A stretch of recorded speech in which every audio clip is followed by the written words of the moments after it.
তিনি যে পথে হাঁটলেন সেই পথেও মুখ্যমন্ত্রী মমতা বন্দ্যোপাধ্যায়ের ছবি। তিনি যেখানে গাড়িতে উঠছেন তার পেছনেও দেখা যাচ্ছে মুখ্যমন্ত্রীর ব্যানার। এক কথায় কালীঘাটি স্বরাষ্ট্রমন্ত্রী, আর সেই কালীঘাটেই ঢাকা মমতার ব্যানারে স্বরাষ্ট্রমন্ত্রীর জায়গা পেলেন তবে সামান্য। বিজেপির অভিযোগ, আসলে শাহের পোস্টার উধাও করে দিয়েছে তৃণমূল। বৃহস্পতিবার রাতেই কলকাতায় পৌঁছেছেন কেন্দ্রীয় স্বরাষ্ট্রমন্ত্রী অমিত শাহ। শুক্রবার সকাল থেকে শুরু হয়েছে পুজো পরিক্রমা। প্রথমে সজলে সন্তোষ মিত্র স্কোয়ারের পুজো উদ্বোধন, তারপর সেখান থেকে কালীঘাটে গিয়ে পুজো দিয়েছেন শাহ।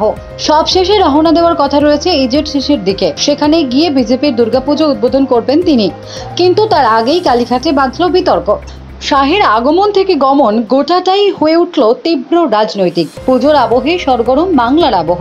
এদিন বিজেপি নেতা তথা রাজ্য বিজেপির মিডিয়া ইনচার্জ তুষার কান্তি ঘোষের অভিযোগ, স্বরাষ্ট্রমন্ত্রীর সফরের কথা মাথায় রেখে তাকে স্বাগত জানিয়ে গতকাল রাত 1:30টা পর্যন্ত আমাদের কার্যকর্তারা ব্যানার পোস্টার লাগিয়েছিলেন। তিনি কালীঘাট মন্দিরে আসছেন, সেই জন্য স্বাগত ব্যানার লাগিয়েছিলাম আমরা। কিন্তু ভোরবেলা এসে দেখি একটাও ব্যানার নেই, সব উধাও। তার চেয়েও আশ্চর্যের বিষয়, যে যে জায়গায় ওই ব্যানারগুলো লাগানো হয়েছিল সেখানেই মমতা বন্দ্যোপাধ্যায়ের ছবি দেওয়া ব্যানার লাগানো।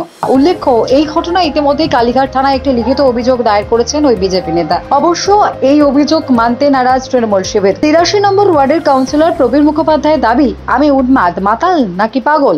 উনি তো আমাদেরও কেন্দ্রীয় মন্ত্রী, ওনাকে স্বাগত জানানো আমাদের নৈতিক দায়িত্ব। বিজেপির এটা গোষ্ঠীদ্বন্দ্ব। আর সর্বোপরি আমার ভালো লাগছে যে মমতা বন্দ্যোপাধ্যায়ের উন্নয়ন অমিত শাহ দেখে গেলেন। ব্যুরো রিপোর্ট, টি বাংলা নিউজ।